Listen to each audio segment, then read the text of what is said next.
When it comes to lawn care, most people just think of mowing and watering. But that's not enough. Good lawn care begins with establishing the right kind of lawn. So when customers ask about starting a lawn from scratch, begin by asking them a few questions to determine the type of lawn that's best for their situation. First, consider the area. Does your customer live in the north with cool springs and falls, warm summers and colder winters? Or do they live in the south with hot summers and warm falls, springs, and winters? This is important because not all grasses grow well in all areas. Grass is categorized as either cool or warm season. Cool season grass, like Kentucky bluegrass, is used primarily in the north, where it grows actively in the cool spring or fall and slower in the warm summer weather. Warm season grass, like Bermuda grass, is used primarily in the south, where it grows vigorously in the summer and goes dormant in the fall and winter. Next, does the customer have children and animals that will play on the grass? Or does the customer want a show lawn that isn't used a lot? How the customer plans to use the lawn helps determine if a durable or decorative lawn is best. Also, consider how much shade the lawn will be exposed to. Some grasses grow better in the shade than others. And finally, ask customers how much care they're willing to provide to their lawns. Will they invest time caring for their lawn on a weekly or monthly basis?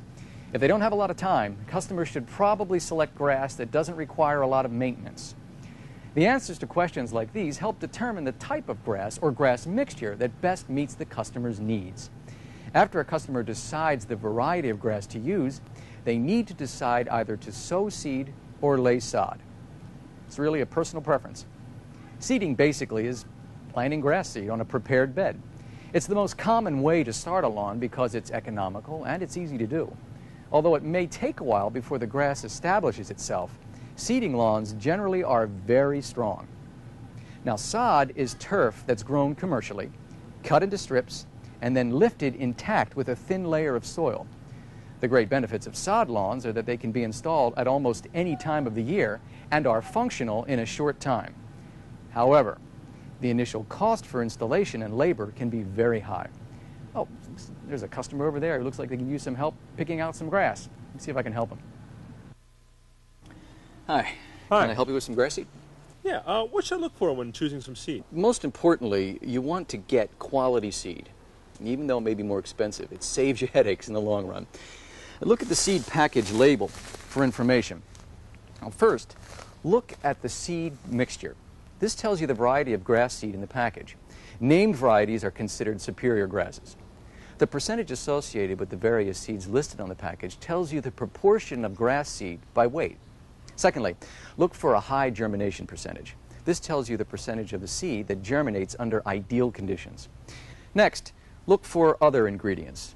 This usually identifies the amount of crop seeds, inert matter, weed seed, and noxious weeds in the package. Crop seeds are the seeds of other commercially grown crops that will probably be harmless to your lawn, but they may be a nuisance. Look for a 0%, or as close as possible. There shouldn't be any more than 3 or 4% of inert matter, which is the chaff, dirt, or other harmless material in the package. Now, weed seed, although it's a problem, it's almost impossible to keep out, but there should be no more than 1%. How much seed should I use? That's also on the seed package label. Labels list the amount of seed to sow and the recommended time of year to sow. Some manufacturers also provide some general guidelines for spreader settings.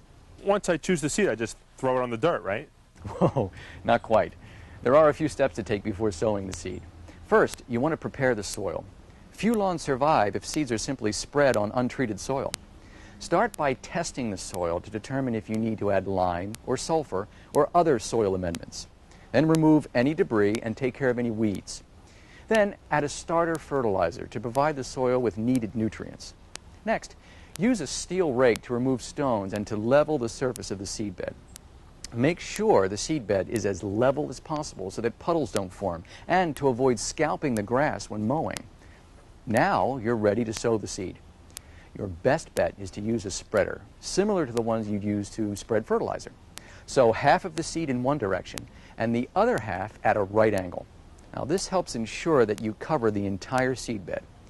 You can also sow the seed by hand, but this is for small areas because it's time consuming and it's not as uniform as using a spreader. Right after sowing the seed, lightly rake and then use a roller over the entire area. This covers the seeds and ensures contact between the seed and the soil.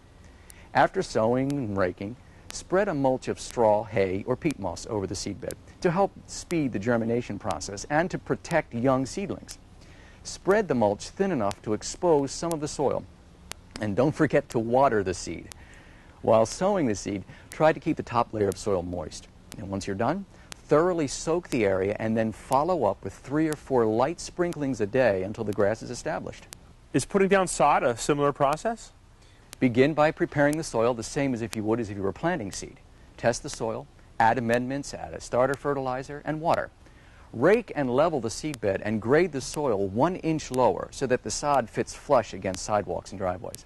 Also, research some sod farms and choose one that has a good reputation. Make sure you're getting quality sod and that they won't harvest the sod until right before you're going to lay it down. When the sod arrives, occasionally sprinkle it with water to keep it from drying out. It's also a good idea to moisten the seedbed just before putting the sod down. Next, lay your sod. Make your job easier by starting with a straight edge and staggering the pieces like bricks. Place the loose end of the rolled sod tightly against the end of the previous piece and then carefully unroll it. Keep the pieces as close together as possible, but don't overlap. If the pieces don't fit and you have an empty space, don't stretch the sod. Instead, use soil or organic material to fill in any gaps. And if you have corners or odd angles, use a spade or a knife to cut the pieces of sod to fit.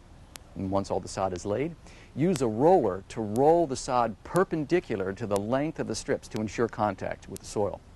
And lastly, water your new lawn to a depth of several inches immediately after the sod is laid.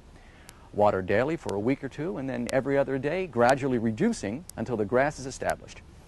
Even though there are many steps in establishing a new lawn, each one is important so that the grass grows strong and healthy. Thanks. I think I'll start my lawn from seed. I'm going to check some more out over here. Great. Good luck. Thank you.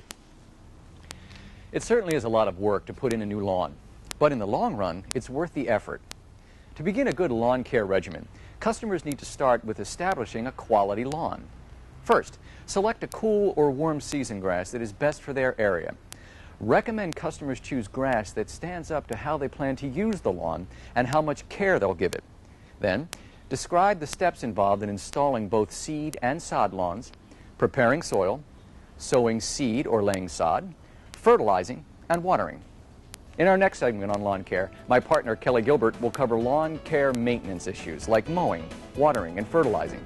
She has a lot of information for you, so don't miss out. Bye.